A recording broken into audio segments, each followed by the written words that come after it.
Hey folks, AJ the CEO here, and I just got a comment and a question from Peter Yousef. I believe that's how I pronounce his name. And he had a question about how can you add a P16 to an analog mixer. Now, if you don't know what a P16 is, that is Behringer's personal mixer. I actually have been using that at my home church and quite a few ministries where I've installed it to where it's going to give a personal mixer to your musicians so that they can mix and adjust whatever that they hear in their ears so that you don't have to worry about them affecting the house. Like I jokingly say, as a musician myself, you can make your ears bleed and blast your music as loud as you want, but it's going to be for the individual and not for anyone else. But again, that has been paired with an X32. Now, the question was, and honestly, I didn't even notice until doing a little research. Peter wanted to know, how can you add a P16, a digital personal mixer, to a non-digital board? Originally, I thought this was not possible until I did some research, and Behringer makes a product called the P16i, I believe. This will allow you to run 16 channels directly into this, and then it will convert those 16 channels into digital over your Ethernet cable and then go to the P16s, however many that you want to hook up.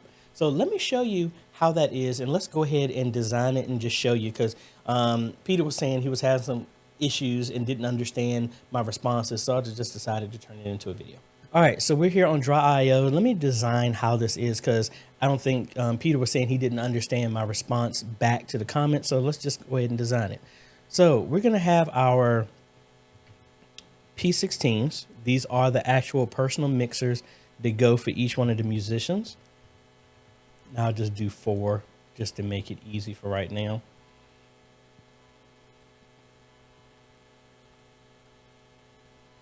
And I like to have, there we go. Now we also have the P16L, or excuse me, I. That's what I'm going to call it right now. So that would be the P16I. Yeah, I think that is an I because it's doing the same way. Now, this is going to be the replacement of the hub, because I have a picture up here. It shows how many connections that this can actually, how many of the P16s it can support. Now, you always could split these if you wanted to add more than that. But so each one of these are going to be connected over an Ethernet cable. And you know, we use green for that in our diagrams here. All right. So now in the back of this, it has 16 channels because the P16 can only handle 16 channels. So what we would typically have is you have your mixer, and I'm going to actually use a larger size one than this. So I'll say that this is a 24 channel mixer. All right. So that means it can have 24 inputs coming into it, whether they be microphones or instruments. That's in. I'm not talking about the outs at all. All right. So we have 24 ports coming in.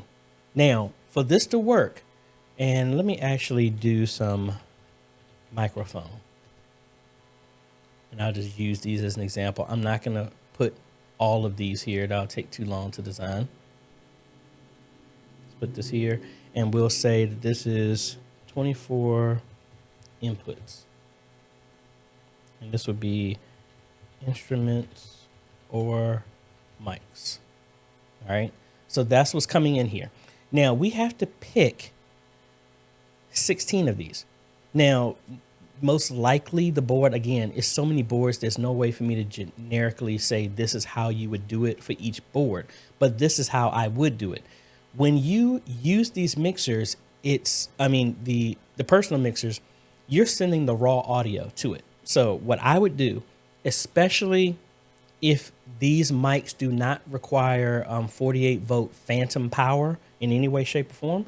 So what I would do in this is to isolate each channel.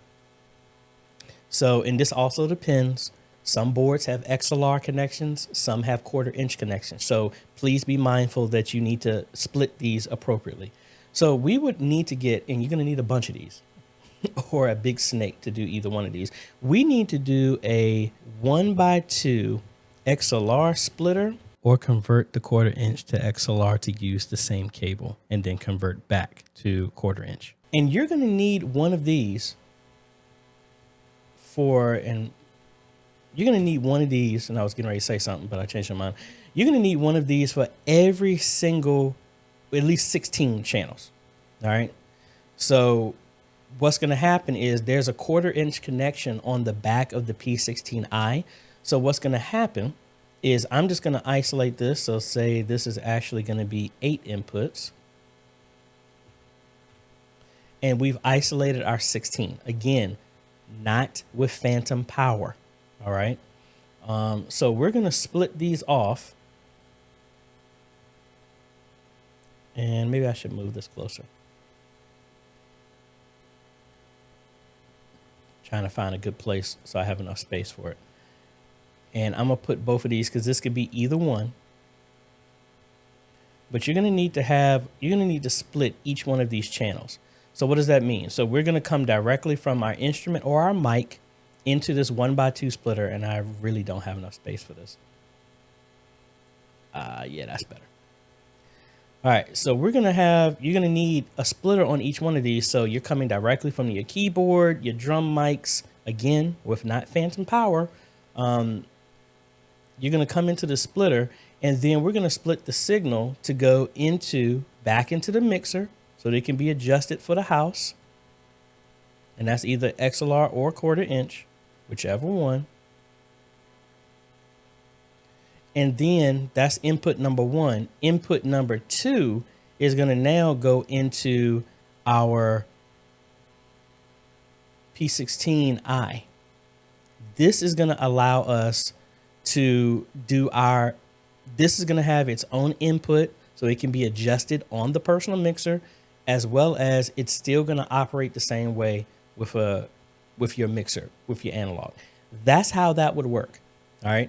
So hopefully, Peter, that answers your question, or anybody else. I have a link down below to every single thing. I will cover everything from suggestions for 1/4 inch splitters as well as XLR ones. Again, you have to make sure if you're doing this that it does not require phantom power. I don't know how that's going to work. And the reason that's why I'm not touching it, because I don't physically have this to test. I just know how this would work if it was just straight and you don't need to provide power on it. So hopefully that answers your question. And you never know, in a later time, maybe we might be able to get our hands on one and do it in real life. Right now, I don't have a need for that right now, but hopefully that gives you some guidance. Again, link is down below for how I would do that. So if you like this type of content, appreciate a like, consider subscribing, hit that bell. That way you get notified when we come out with other videos to help modernize your media ministry. Thanks for watching, folks. This is AJ. We'll catch you on the next video. Later.